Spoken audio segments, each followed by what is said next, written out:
In the shadowy world of military intelligence, reputations are built on whispers and destroyed by silence. What happens when the most feared operative in modern warfare has been hiding in plain sight, dismissed as worthless by the very people she's been protecting? Sometimes the greatest weapon is the one nobody sees coming. Admiral Marcus Kane thought he knew weakness when he saw it. Lieutenant Sarah Chen seemed to prove his point every single day, but in the unforgiving theater of war, appearances can be deadlier than bullets, and the quiet ones often carry the biggest secrets. This is the story of how one man's arrogance almost cost him everything, and how a woman's patience became the world's salvation. The morning briefing room buzzed with tension as Admiral Marcus Kane strode through the doors, his polished boots clicking against the cold concrete floor. 43 years of military service had carved deep lines into his weathered face, and his steel-grey eyes surveyed the assembled officers with the calculating gaze of a predator evaluating prey. The room fell silent instantly, every person straightening in their chair as the most decorated naval officer in recent memory took his position at the head of the conference table. Lieutenant Sarah Chen sat quietly in the back corner, her small frame almost disappearing behind the broader shoulders of her male colleagues. Her uniform was impeccable, pressed to perfection, but somehow on her slight build it seemed to hang rather than command respect. She kept her dark eyes downcast, fingers nervously adjusting the stack of reports in front of her. To most observers, she appeared to be exactly what Admiral Kane believed her to be, a weak link in an otherwise strong chain. "Ladies and gentlemen," Kane began, his voice carrying the authority of someone accustomed to absolute obedience, "we have a situation developing in the South China Sea that requires immediate attention. Intelligence suggests hostile forces are mobilizing for what could be a coordinated attack on our naval operations in the region." The Admiral's gaze swept across the room, lingering dismissively on Sarah before continuing. "I need recommendations from my senior staff on how to proceed." "Commander Phillips, what's your assessment?" Commander Robert Phillips, a burly man with 20 years of combat experience, cleared his throat. "Sir, I recommend we deploy the 3rd Fleet immediately. Show of force should deter any aggressive actions." Kane nodded approvingly. "Solid thinking. Major Harrison, your thoughts on air support?" The conversation continued around the table, each officer contributing their expertise while Sarah remained silent. She had learned long ago that speaking up only invited ridicule from Kane, who seemed to take personal pleasure in questioning her competence. Her file showed nothing remarkable. Average grades from the Naval Academy, standard assignments, no commendations of note. On paper, she was unremarkable in every way. What the file didn't show was the truth. Sarah Chen wasn't just another lieutenant struggling to prove herself in a male-dominated military hierarchy. For the past 8 years, she had been living a double life so carefully constructed that even the most thorough background checks revealed nothing unusual. While her colleagues saw a timid officer who rarely spoke up in meetings, Sarah was actually one of the most lethal operatives in the world's most secretive military division. The Shadow Viper program didn't officially exist. Created 15 years ago by a joint task force of intelligence agencies, it operated in the spaces between official military branches, handling missions too sensitive for regular special forces and too dangerous for conventional intelligence operatives. Only 7 people in the entire world knew the true identities of Shadow Viper agents, and Admiral Kane wasn't one of them. As Kane continued outlining his conventional strategy for dealing with the South China Sea crisis, Sarah's trained mind was already 3 steps ahead. Through her network of contacts that spanned across multiple continents, she had received intelligence 12 hours earlier that painted a very different picture than what Kane's traditional sources were reporting. The hostile forces weren't just mobilizing, they had already infiltrated key positions within the regional command structure. The Admiral's proposed response wouldn't deter an attack. It would walk straight into a trap. Sarah's fingers traced the edge of her coffee cup, a seemingly nervous habit that actually concealed her activation of a microtransmitter sewn into her watch band. In 3 quick taps, ... she sent a coded message to her handler, confirming receipt of the morning's intelligence update and requesting permission to intervene. The response came back within seconds, transmitted through a nearly invisible earpiece that appeared to be nothing more than a hearing aid. Permission granted. Maintain cover at all costs. Kane's voice cut through her concentration. "Lieutenant Chen, since you seem to have nothing to contribute to this discussion, perhaps you could make yourself useful by updating the duty roster for next week." The dismissal stung, as it was meant to. Several officers around the table smirked, and Sarah felt the familiar burn of humiliation that had become a constant companion during her time under Kane's command. She nodded quietly and began gathering her papers, but her mind was already shifting into operational mode. "Yes, sir. I'll have that completed by end of day." Kane waved her away with barely concealed irritation. "See that you do, and try not to make any mistakes this time." As Sarah left the briefing room, she could hear the low chuckle that rippled through the assembled officers. To them, she was a walking example of how lowered standards had allowed incompetent personnel to slip through the system. They had no idea that the woman they were mocking had single-handedly prevented 3 international incidents in the past year, eliminated 4 high-value terrorist targets, and gathered intelligence that had saved thousands of military lives. Walking down the corridor toward her assigned office, Sarah allowed herself a small smile. Her cover identity as an incompetent junior officer wasn't just a disguise. It was a masterpiece of psychological warfare. Every eye that looked at her and saw weakness was an eye that wasn't looking for the real threat. Every superior who dismissed her was creating space for her to operate without scrutiny. Her office was small and cramped, befitting her apparent status in the command hierarchy. The desk was covered with mundane paperwork, duty rosters, and supply requisitions, the kind of administrative tasks that Kane used as punishment detail. But hidden behind a false back in the bottom drawer was equipment worth more than most small countries' entire military budgets. Sarah pulled out what appeared to be a standard tablet computer, but a quick sequence of finger taps transformed it into a secure communication device capable of reaching any Shadow Viper asset anywhere in the world. Her screen filled with classified intelligence reports, satellite imagery, and intercepted communications that painted a terrifying picture of what was really happening in the South China Sea. The enemy wasn't just planning an attack, they had been preparing for months. Key personnel in the regional command had been compromised, supply lines had been mapped and targeted, and worst of all, they had detailed knowledge of Kane's standard tactical responses. The Admiral's predictable by-the-book approach, which had served him well in conventional conflicts, would lead his forces directly into a massacre. Sarah's training kicked in as she began analyzing the intelligence. 8 years of operating in the shadows had taught her to see patterns that others missed, to find the crucial details hidden in plain sight. The enemy's plan was sophisticated, but it had one critical weakness. They were expecting to face Admiral Kane's conventional response. They had no idea that Shadow Viper was aware of their operation. Her fingers flew across the tablet's screen as she began coordinating a response that would happen completely outside official channels. In Shanghai, a deep cover asset would intercept communications from the compromised command structure. In Bangkok, a weapons dealer who owed Shadow Viper several favors would suddenly find his inventory unavailable to certain customers. In the South China Sea itself, fishing boats that weren't really fishing boats would begin repositioning to provide early warning of enemy movements. The beauty of Shadow Viper operations was their invisibility. While conventional military forces moved like elephants, leaving massive footprints and requiring enormous logistical support, Shadow Viper operatives moved like ghosts.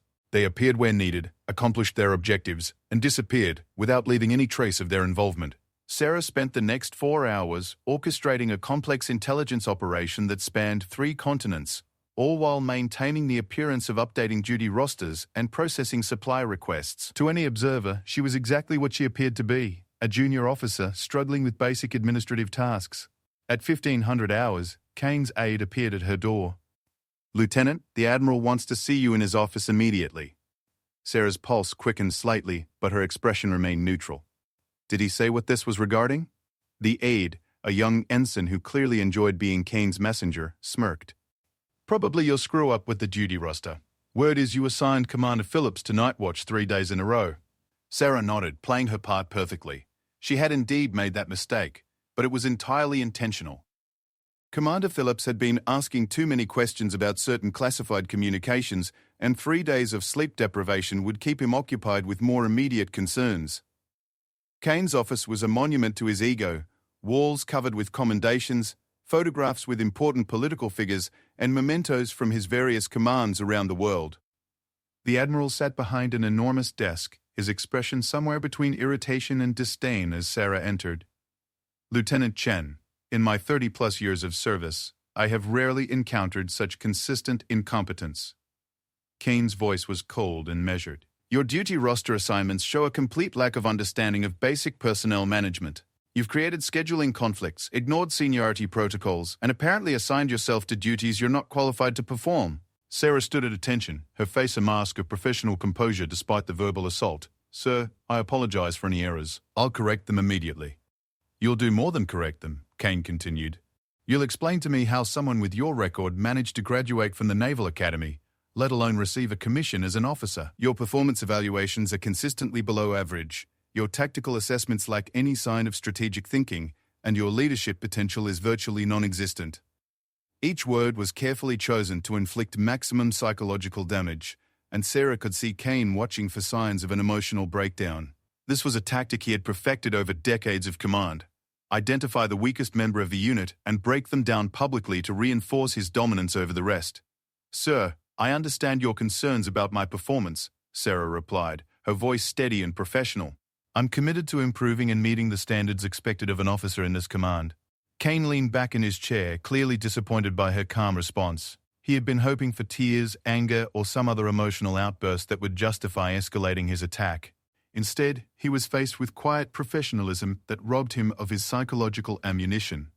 "Lieutenant, I'm reassigning you to inventory management for the supply depot. Perhaps counting boxes will be more suited to your limited capabilities than actual military duties."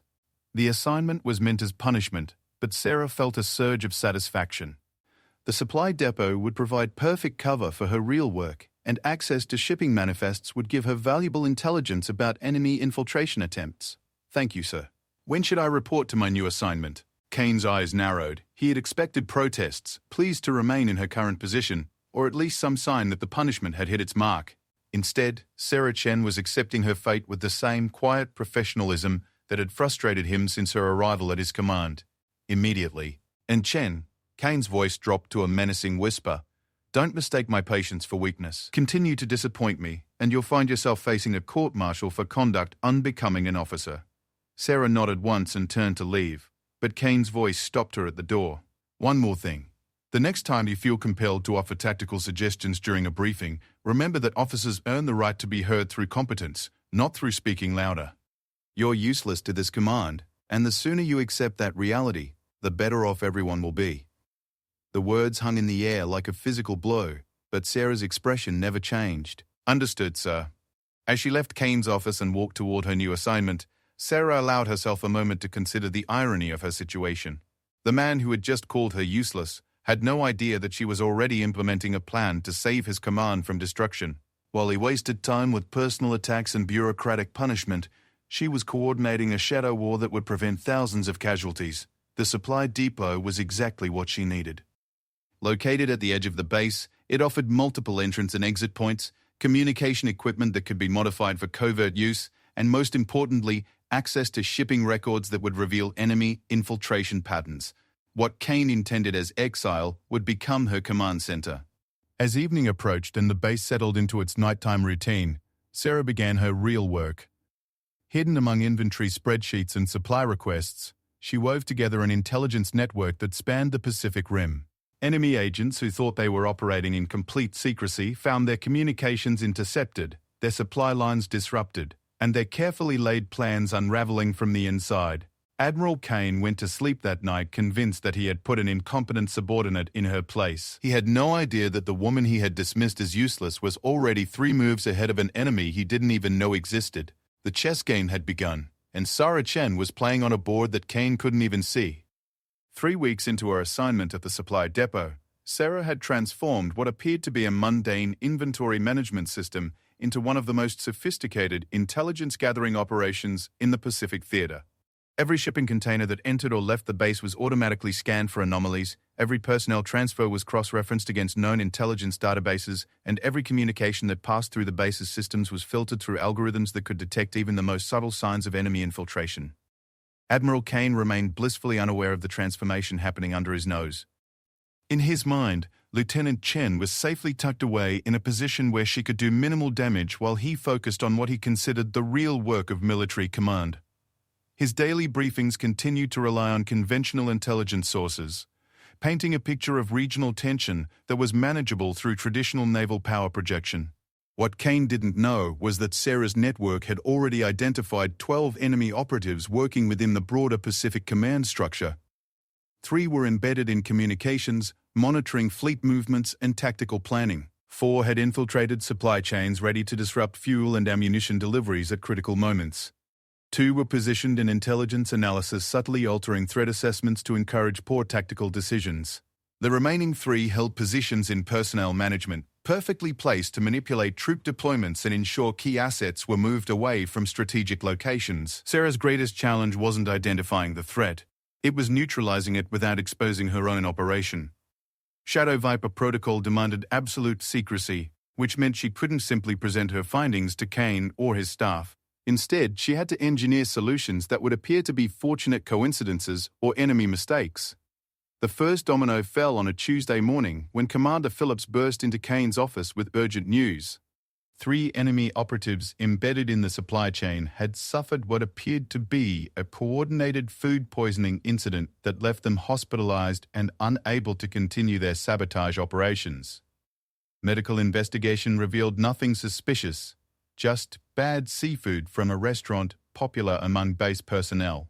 What the investigation couldn't reveal was that Sarah had spent 2 days carefully mapping the operatives' dining habits, identifying their favorite restaurant, and arranging for a Shadow Viper asset in the local health department to introduce a specific bacterial culture into one particular seafood shipment.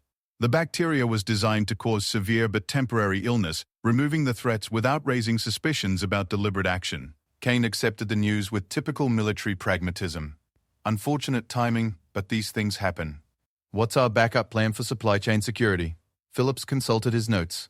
We'll need to reassign personnel to cover their positions. I recommend drawing from our reserve pool, but it might take a few days to get them up to speed on current procedures. Make it happen, Kane ordered. I don't want any gaps in our operational readiness. What Kane didn't know was that the reserve pool personnel Phillips was recommending had all been carefully vetted by Sarah's intelligence network. 2 were actual Shadow Viper assets operating under deep cover, while the third was a loyal naval officer whose security clearance had been quietly elevated to ensure he could access the information needed to detect future infiltration attempts. The second phase of Sarah's counterintelligence operation targeted the communications infiltrators. This required more finesse, as these operatives were embedded in systems that Kane relied on for his command decisions. Simply removing them would create obvious gaps that might trigger a broader security investigation. Instead, Sarah orchestrated what appeared to be a routine system upgrade. Working through her network of technical contacts, she arranged for the base's communications infrastructure to receive new encryption protocols that were supposedly designed to improve security against foreign intelligence gathering. The upgrade process required all personnel with access to classified communications to undergo additional security screening and certification. During the screening process, 3 operatives were quietly identified as having irregularities in their background checks, small discrepancies that had been overlooked during initial vetting but now appeared suspicious under enhanced scrutiny. They were reassigned to positions with limited access to sensitive information, effectively neutralizing their ability to monitor naval operations while maintaining the appearance of routine administrative action. Kane barely noticed the communications upgrade, viewing it as another example of bureaucratic inefficiency. More paperwork and procedures, he complained to his staff. In my day, we focused on fighting wars, not filling out forms. His aide, the same young ensign who had delivered Sarah's summons weeks earlier, nodded eagerly. The men are saying the same thing, sir. All this security theater is just slowing down real operations. Kane's dismissive attitude toward what he viewed as administrative overhead played directly into Sarah's strategy. While he focused on traditional military concerns like fleet positioning and tactical planning, she was systematically dismantling an enemy intelligence network that had taken months to establish. The third phase proved more challenging. The operatives embedded in personnel management had begun to notice patterns in the seemingly random incidents affecting their colleagues. 1. A staff sergeant named Rodriguez, who had been gradually moving loyal officers away from critical positions, started asking questions about the supply chain food poisoning and the communications screening process. Sarah's surveillance network picked up Rodriguez's increased activity within hours. He had begun making discreet inquiries about base security procedures, reviewing access logs for sensitive areas, and most dangerously, attempting to establish contact with assets outside the immediate base command structure. Through her monitoring of his communications, Sarah learned that Rodriguez suspected a counterintelligence operation was underway and was preparing to activate emergency protocols that would trigger a coordinated enemy response. The enemy's plan wasn't just about gathering intelligence. They were preparing for a major offensive operation that would require precise timing and coordination. Sarah's tablet lit up with priority communications from her Shadow Viper handler. Intelligence from other theater operations confirmed her worst fears. The South China Sea situation was part of a larger enemy strategy designed to stretch American naval forces across multiple crisis points. While Kane focused on the obvious threat, enemy forces were positioning for attacks on 3 separate fronts, each designed to draw resources away from the others. The message was clear. The window for covert action was closing rapidly. If Sarah couldn't neutralize the remaining threats within the next 48 hours, Shadow Viper Command was prepared to authorize direct action that would inevitably expose her cover and potentially compromise other operations throughout the region. Sarah spent that evening in her small depot office, surrounded by what appeared to be shipping manifests and inventory reports, while actually coordinating the most complex operation of her career. She needed to eliminate Rodriguez and his 2 remaining colleagues while simultaneously gathering enough intelligence to identify the broader enemy network. Her solution was audacious in its simplicity. Rather than trying to neutralize Rodriguez covertly, she would let him expose himself while ensuring that his exposure served her purposes. Working through her network, Sarah arranged for Rodriguez to receive what appeared to be an urgent message from his handlers, instructing him to immediately activate emergency protocols and prepare for the coordinated offensive. The message was actually generated by Shadow Viper's psychological operations specialists, designed to trigger Rodriguez's training and force him into premature action. The trap worked perfectly. Within 12 hours, Rodriguez had contacted his remaining assets and begun implementing what he believed were emergency evacuation procedures. His communications, all of which were being monitored by Sarah's network, revealed the locations of safe houses, the identities of contact personnel, and most importantly, the timing and targets of the planned offensive operations. But Rodriguez's emergency activation also triggered unexpected consequences. His message to enemy command confirming the start of emergency protocols was intercepted not just by Sarah's network, but by Kane's conventional intelligence systems as well. For the first time since Sarah had arrived at his command, the Admiral found himself facing clear evidence of enemy infiltration. Kane's reaction was swift and predictable. Within hours, the base was locked down, security teams were conducting searches of sensitive areas, and all personnel with access to classified information were being questioned.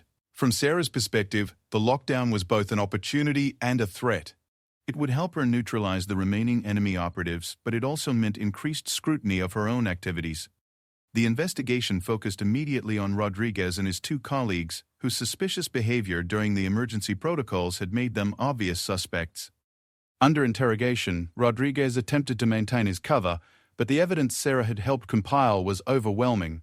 Communications logs, financial records, and surveillance footage painted a clear picture of a coordinated infiltration operation. Kane personally oversaw Rodriguez's interrogation, his face grim with the realization of how close his command had come to disaster. "How long have you been feeding information to enemy forces?" he demanded. Rodriguez maintained his innocence for nearly 6 hours before the weight of evidence became impossible to deny. His confession revealed the scope of the infiltration operation, the identities of assets throughout the Pacific Command structure, and most alarmingly, the timeline for the coordinated offensive that was now less than 72 hours away. As Kane absorbed the intelligence from Rodriguez's confession, Sarah watched from the shadows of the supply depot, monitoring communications and preparing for the next phase of her operation. The enemy's plan was now exposed, but that exposure had accelerated their timeline. Instead of having weeks to prepare their offensive, they would now launch within days before additional security measures could be implemented. Kane's staff worked through the night, frantically trying to assess the scope of the threat and develop countermeasures. The Admiral's conventional military thinking served him well in this crisis. Once he understood the nature of the threat, his decades of experience took over. He began repositioning naval assets, coordinating with allied forces, and implementing defensive measures that would blunt the enemy's anticipated offensive. But Kane's conventional response, while effective against the known threat, couldn't address the deeper intelligence network that Rodriguez's operation had been designed to support.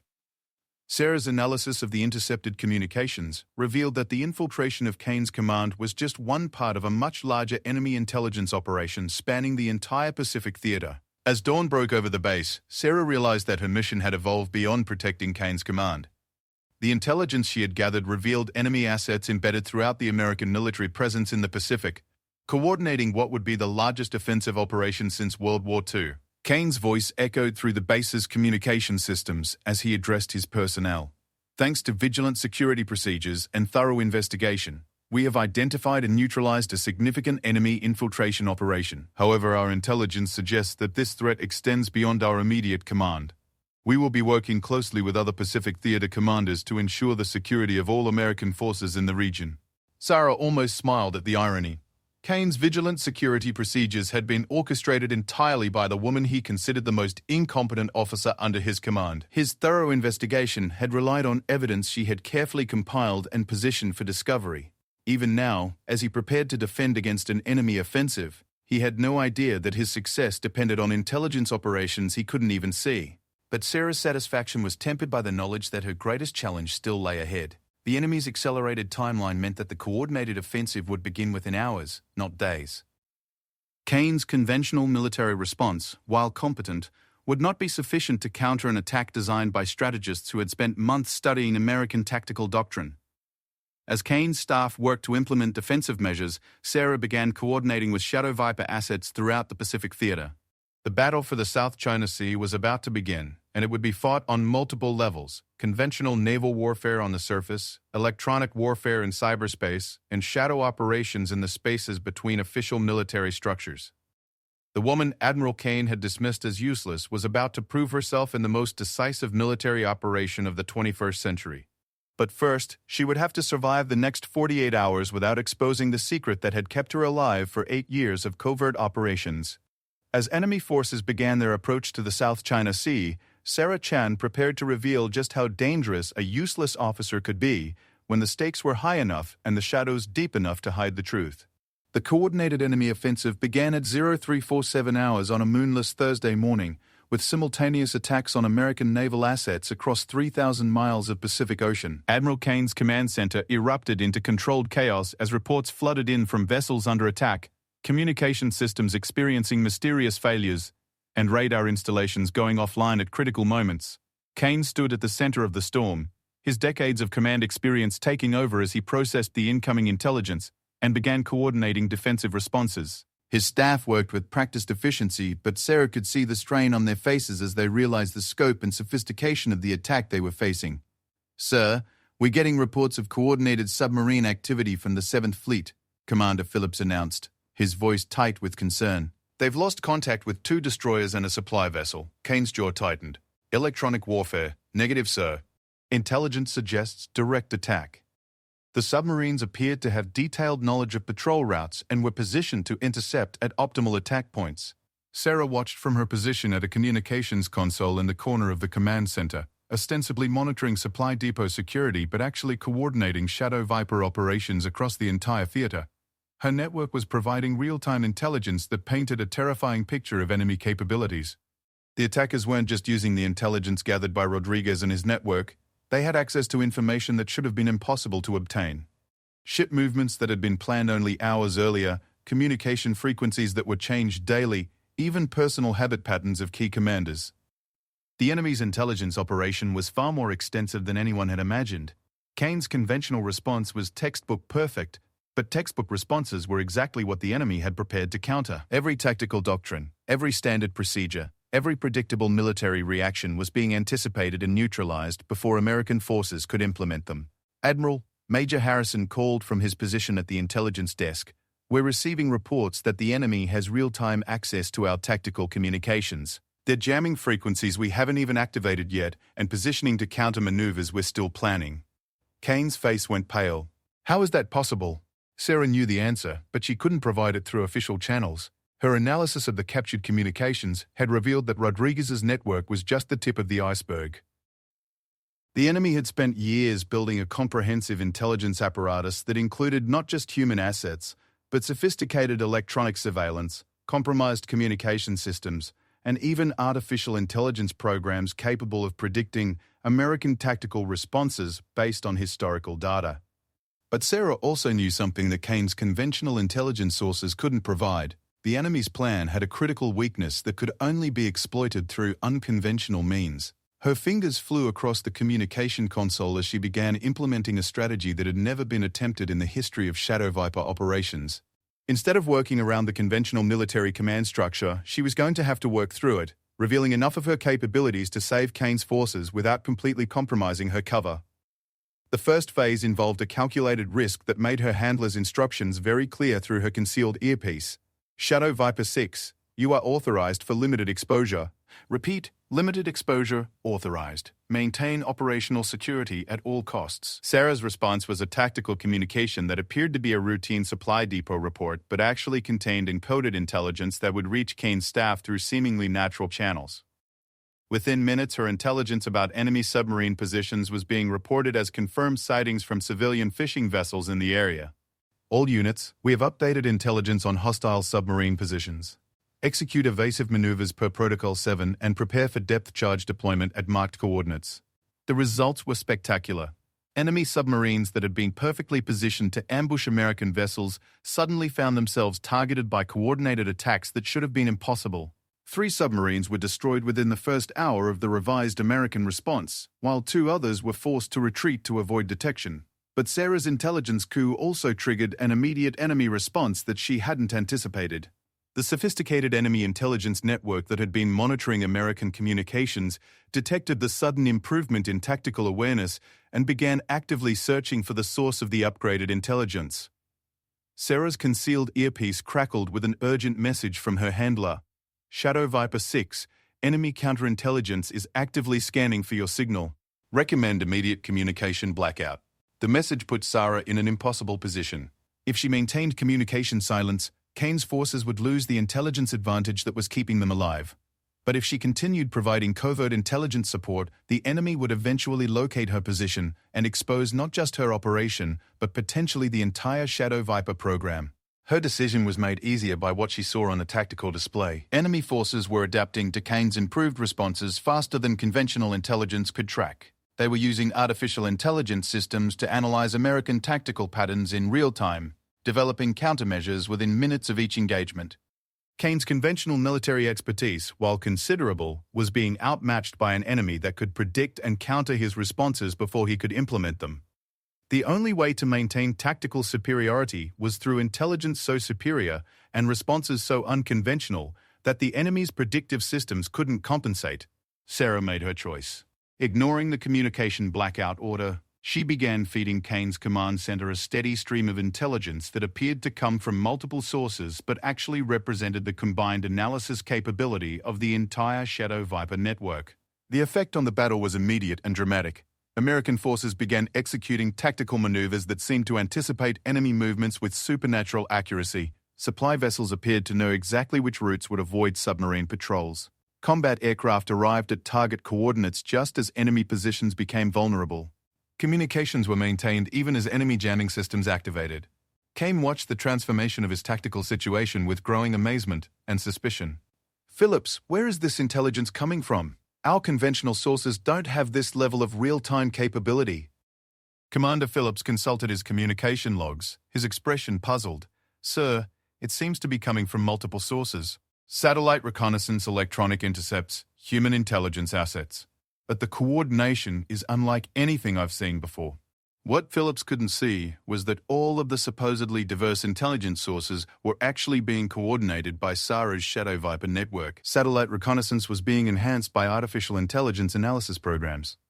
Electronic intercepts were being processed by quantum computing systems that could crack enemy encryption in real time.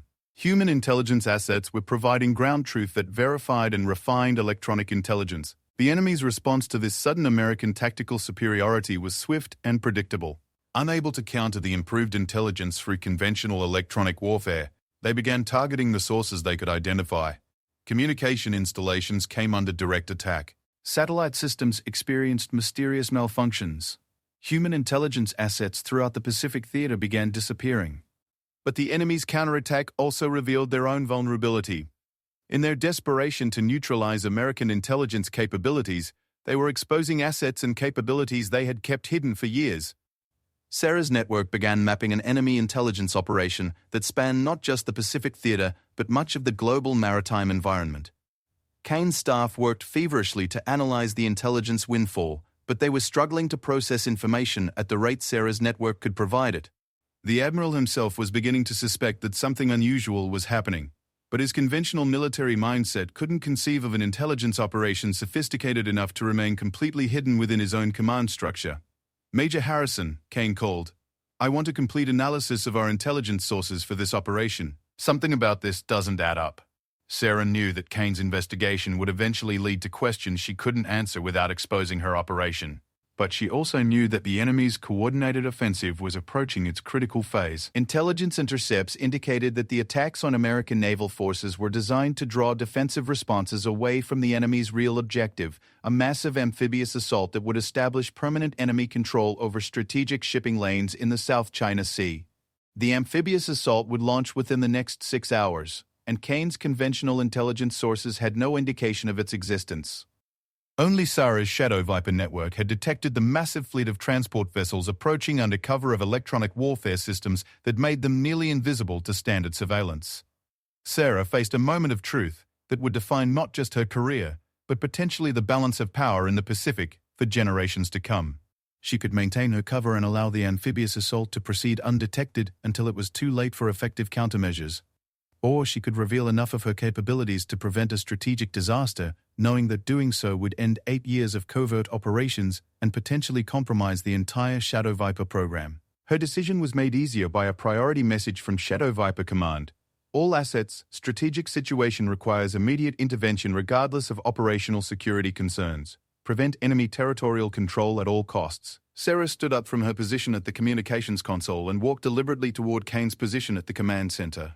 Every step represented a calculated revelation of capabilities she had spent years keeping hidden. Her movements, no longer the nervous shuffling of an incompetent junior officer, displayed the predatory grace of someone trained in lethal combat techniques. Kane noticed her approach and turned with irritation. "Lieutenant Chen, return to your station. This is not the time for supply depot reports." Sarah's voice, when she spoke, carried an authority that Kane had never heard before. "Admiral, I have critical intelligence regarding an enemy amphibious assault that will launch within the next 5 hours. The assault force consists of approximately 40,000 troops supported by advanced electronic warfare systems and is targeting strategic positions throughout the South China Sea." Kane's expression shifted from irritation to shock to suspicion as he processed Sarah's statement. "Lieutenant, what you're describing is impossible. Our intelligence sources would have detected an operation of that magnitude." Sarah's response was delivered with the quiet confidence of someone who had spent years operating at the highest levels of military intelligence. "Sir, your conventional sources are designed to detect conventional threats. What we're facing is an asymmetric warfare operation that has been planned and executed using capabilities your systems weren't designed to counter." The command center fell silent as Kane's staff absorbed the implications of what they were hearing. The quiet, incompetent officer they had dismissed for months was speaking with the authority of someone who clearly had access to intelligence capabilities far beyond anything in their experience. Kane's military instincts took over, pushing aside his personal opinions and focusing on the tactical situation. "Lieutenant, if what you're saying is accurate, I need detailed intelligence on enemy positions, capabilities, and timeline." Sarah's tablet, which had appeared to be nothing more than a standard inventory management device, transformed into a sophisticated intelligence terminal as she activated systems that had remained hidden throughout her assignment. The main command display filled with real-time satellite imagery, intercept communications, and tactical analysis that represented the combined capabilities of the most advanced intelligence operation in American military history. Kane stared at the display, his decades of military experience telling him that what he was seeing was impossible, while his tactical instincts recognized information that could save thousands of American lives. "Lieutenant, who exactly are you?" Sarah's response was simple and direct. "I'm someone who has been working to keep you alive, Admiral. And right now we have approximately 4 hours and 37 minutes to prevent the largest strategic defeat in American naval history." The revelation that Lieutenant Sarah Chen was something far more than she appeared marked the beginning of the most intense 4 hours in Admiral Kane's career. Working with intelligence capabilities he had never imagined existed, coordinating with assets he had never known were available, Kane began implementing a defensive strategy that would either save American control of the Pacific or result in his court-martial for unauthorized operations. But as enemy transport vessels approached their landing zones, and American naval forces prepared for a battle that would determine the future of Pacific maritime security, Kane began to understand that his opinion of useless officers might need some adjustment. The woman he had dismissed as incompetent was about to prove that in the world of modern warfare, the most dangerous weapons were often the ones nobody saw coming. The final phase of the battle was about to begin. And Admiral Kane was learning that sometimes the people you underestimate the most are the ones who end up saving your life. "You're useless," the Admiral sneered, until he learned she was Shadow Viper.